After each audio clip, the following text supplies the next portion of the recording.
Hello everybody, and welcome to Kobe's Classroom, the visual guide for the fight Pandaemonium, the 4th Circle Savage, Unsynced. So if you're looking to get your Demi-Phoinix mount, unlock DSR, or get some cool glams, this video is for you.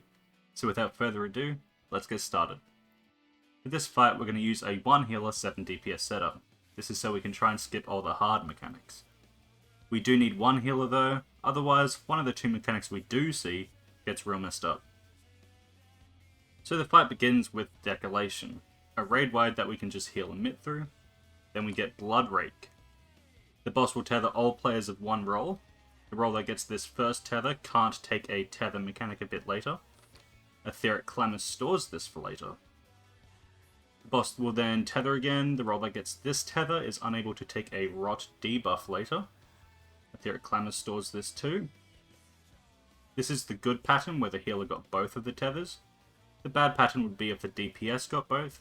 It's doable regardless, but the bad pattern does make it a bit more annoying. Director's Below will give a rot debuff to 4 players. The healer can't have a rot here, so a DPS is just going to walk into them to pick it up. Then 4 players will be tethered, and the healer can't be tethered here, so a DPS will pick that up too. Inverted Clamors will resolve the rots and the tethers, so spread a little bit for the tethers. Like I mentioned earlier, there is a bad pattern where the DPS get both. If this happens, the healer will just have to make sure they have a rot and a tether. DPS should try and only have either a rot or a tether, or you'll probably die if you get both. Any DPS with rot will get a damage down and take damage. Any DPS with a tether will take a lot of damage, so try and spread out a bit. We get another Decolation to heal through.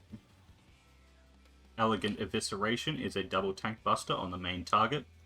This player will just die to the second hit, so res them after. And at this point the boss should basically be under 50%. If you got the bad pattern you might have to do a bit more because of the damage down, so I'll just quickly show that part. Setting the scene will put elemental tiles on the 4 quadrants. When Phoinix casts, if the lightning is glowing, we're going to go to the wall, not on the lightning tile. If the water is glowing, we're going to get knocked back or knockback immune, not in the water tile. Then after either of those, we're just going to spread. If poison went off, it's an actual spread. And if fire goes off, it's actually light party sacks, but we're going to do more like light party sacks, because we're just going to sacrifice whoever gets hit. And at this point, if the boss still isn't below 50%, then pretty much just go again.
At the start of Phase 2, everyone can just call out a waymark.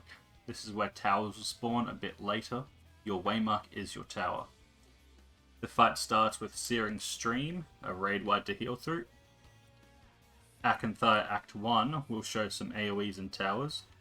These all get replaced with some thorns. When a thorn is tethered, it'll do whatever was underneath it.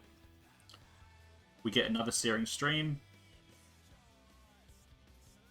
Wreath of Thorns will show the order the mechanic will go off. He'll tether either the north and south or east and west ones. We just go to the sides without the tethers, on the side closest to our tower. Then he'll tether the tower thorns, and finally the last AoE thorns. Once the cast finishes, the first tethered AoEs go off. Then we rotate into our tower. This whole phase is basically going to just act as a DPS check, so if anybody misses a tower here, everyone will get a damage down and we just reset. And then finally we're going to rotate onto the Cardinal to be safe from the second AoEs.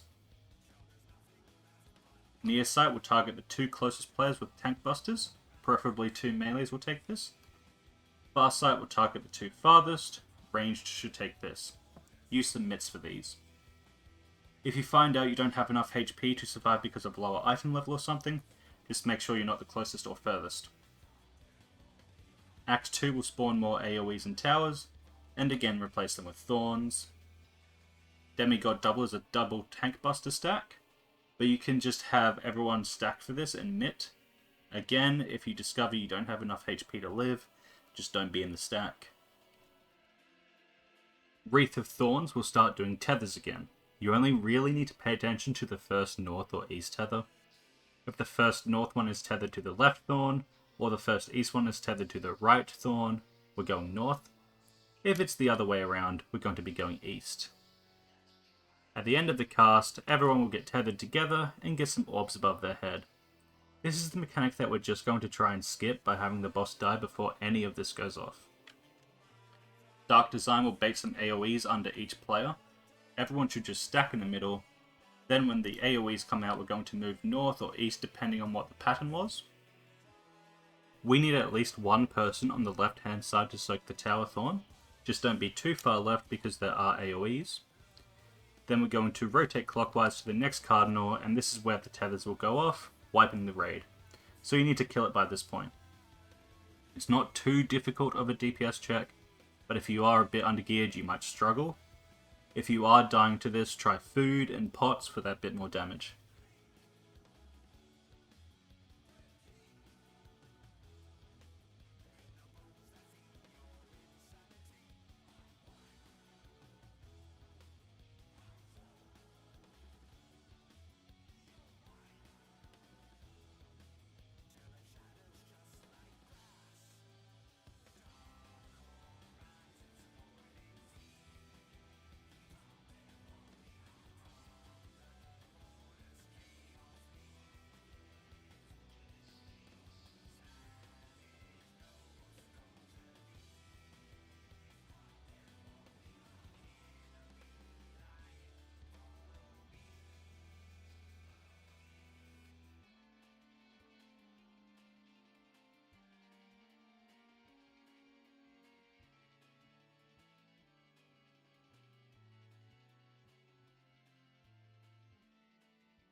And that's it.